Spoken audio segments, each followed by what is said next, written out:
Hello. അപ്പോൾ എല്ലാവർക്കും നമ്മുടെ ചാനലിലെ പുതിയ വീഡിയോയിലേക്ക് സ്വാഗതം.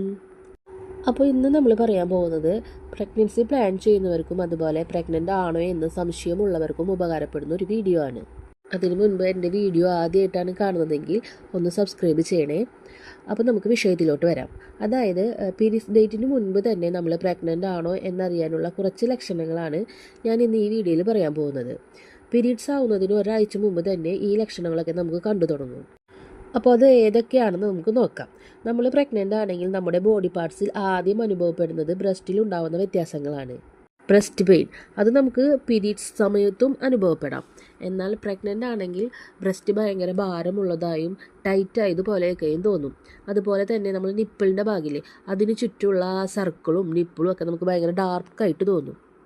അതുപോലെ തന്നെ ആ സർക്കിളിൻ്റെ ഡയാമീറ്റർ, അതായത് അതിൻ്റെ ഒരു വലിപ്പ റൗണ്ട്, അത് കുറച്ചും കൂടി നമുക്കൊന്ന് കൂടുതലായിട്ട് കാണാൻ പെടും. അപ്പോൾ നമ്മുടെ ബ്രസ്റ്റ് തന്നെ നമുക്ക് ഒന്ന് നിരീക്ഷിക്കുമ്പോൾ നമുക്ക് മനസ്സിലാവും പ്രഗ്നൻസി ആണോ എന്ന്. ചെറിയ ചെറിയ സൂചനകൾ അതിൽ നിന്ന് തന്നെ കിട്ടും. അടുത്ത ലക്ഷണം എന്താണെന്ന് വെച്ച് കഴിഞ്ഞാൽ വൊമിറ്റിംഗ് ടെൻഡൻസി. അത് നമുക്ക് എന്തായാലും നമ്മളെ പീരീഡ്സ് സമയത്ത് ഉണ്ടാവില്ല.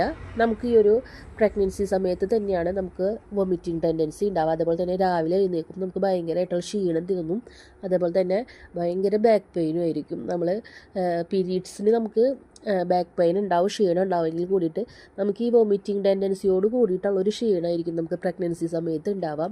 അതുപോലെ തന്നെ നമ്മൾ അരി തിളയ്ക്കുമ്പോഴുള്ള സ്മെല്ല്, അതുപോലെ തന്നെ ബ്രഷ് ചെയ്യുമ്പോഴുള്ള ഒരു സ്മെല്ല്, അതുപോലെ തന്നെ നമ്മൾ അത്രയും നാളും നമുക്കൊരു കുഴപ്പമില്ലാത്ത സ്മെല്ലുകളൊക്കെ നമുക്ക് ആ ഒരു ടൈമിൽ ചിലപ്പോൾ നമുക്ക് ഭയങ്കരമായിട്ട് ബുദ്ധിമുട്ടുകൾ ഉണ്ടാക്കും. നമുക്ക് വൊമിറ്റ് ചെയ്യാനൊക്കെ ഭയങ്കരമായിട്ട് തോന്നും.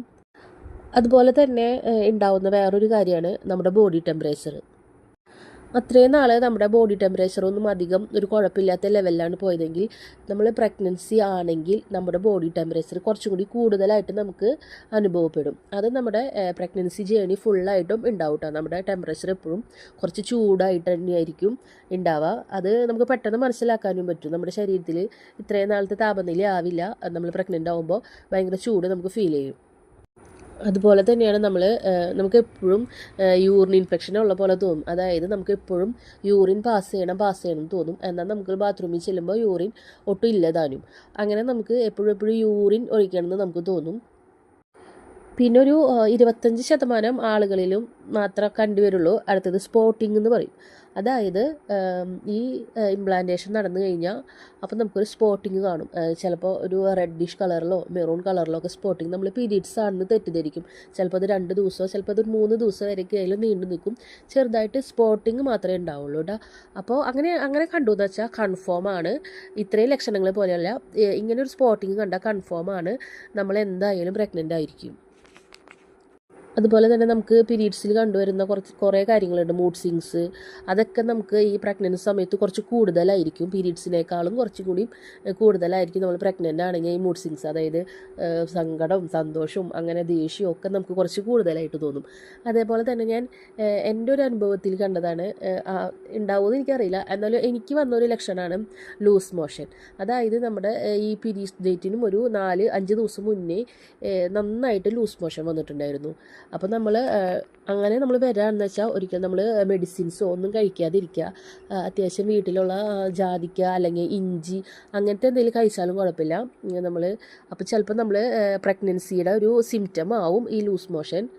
അപ്പോൾ നമ്മുടെ ഡേറ്റ് അടുത്തിരിക്കുകയാണ്, ആ ടൈമിലാണ് നമുക്ക് ലൂസ് മോഷനൊക്കെ വരാമെന്ന് വെച്ച് കഴിഞ്ഞാൽ നമ്മളൊന്ന് കെയർ ചെയ്യുന്നത് നല്ലതാണ്. മിക്കതും അത് പ്രഗ്നൻസിയുടെ ലക്ഷണമായിരിക്കും. എനിക്കങ്ങനെ വന്നിട്ടുണ്ടായിരുന്നു ലൂസ് മോഷൻ. അപ്പോൾ അത് ചിലപ്പോൾ കറക്റ്റായിട്ടായിരിക്കും നമ്മൾ പ്രഗ്നൻസിക്ക് വേണ്ടിയിട്ട് അത് വരാം.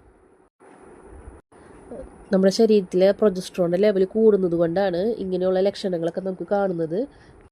അതുകൊണ്ട് ഇങ്ങനത്തെ ലക്ഷണങ്ങളൊക്കെ കണ്ടു കഴിഞ്ഞ് കഴിഞ്ഞാൽ നമുക്ക് ഒരു 100% അല്ലെങ്കിലും ഒരു 60-70% നമുക്കൊന്ന് കൺഫേം ചെയ്യാം നമ്മൾ പ്രഗ്നൻ്റ് ആണോ എന്ന്. പിന്നെ നമ്മുടെ ഡേറ്റ് ആയിട്ടും നമ്മൾ പീരീഡ്സ് ആയില്ലെങ്കിൽ നമ്മൾ യൂറിൻ ടെസ്റ്റ് ചെയ്യുമ്പോൾ അതിൽ നെഗറ്റീവ് കാണിച്ചാലും ചിലപ്പോൾ ഒരാഴ്ച കഴിഞ്ഞിട്ടായിരിക്കും എന്തായാലും യൂറിനിൽ കാണിക്കുക. ഇനിയിപ്പോൾ നിങ്ങൾക്ക് അത്രയും വെയിറ്റ് ചെയ്യാൻ പറ്റിയില്ലെങ്കിൽ തന്നെ ബ്ലഡിൽ HCG എന്ന് പറഞ്ഞ ടെസ്റ്റ് ഉണ്ട്. അത് ചെയ്ത് കഴിഞ്ഞ് കഴിഞ്ഞാൽ പെട്ടെന്ന് അപ്പോൾ തന്നെ റിസൾട്ട് അറിയാം. ആ HCGയുടെ ലെവൽ കൂടുതലാണെങ്കിൽ കൺഫേം ആണ് നമ്മൾ പ്രഗ്നൻ്റ് ആണെന്ന്. യൂറിനിൽ പെട്ടെന്ന് HCGയുടെ അളവ് പെട്ടെന്ന് കാണിക്കില്ല. അതുകൊണ്ട് ചിലപ്പോൾ യൂറിനിൽ ഒരാഴ്ച കഴിഞ്ഞതിന് ശേഷം മാത്രമേ യൂറിനിൽ കാണിക്കുള്ളൂ. അപ്പോൾ പെട്ടെന്ന് തിരക്ക് പിടിച്ച് നോക്കണം എന്നുള്ളവർ ഡേറ്റ് കഴിഞ്ഞാൽ പിറ്റേ ദിവസം തന്നെ ബീറ്റ HCGയുടെ ടെസ്റ്റ് ചെയ്താൽ അതിൽ പ്രഗ്നൻസി HCGയുടെ അളവ് ഉയർന്ന് കാണുകയാണെങ്കിൽ പോസിറ്റീവായിരിക്കും.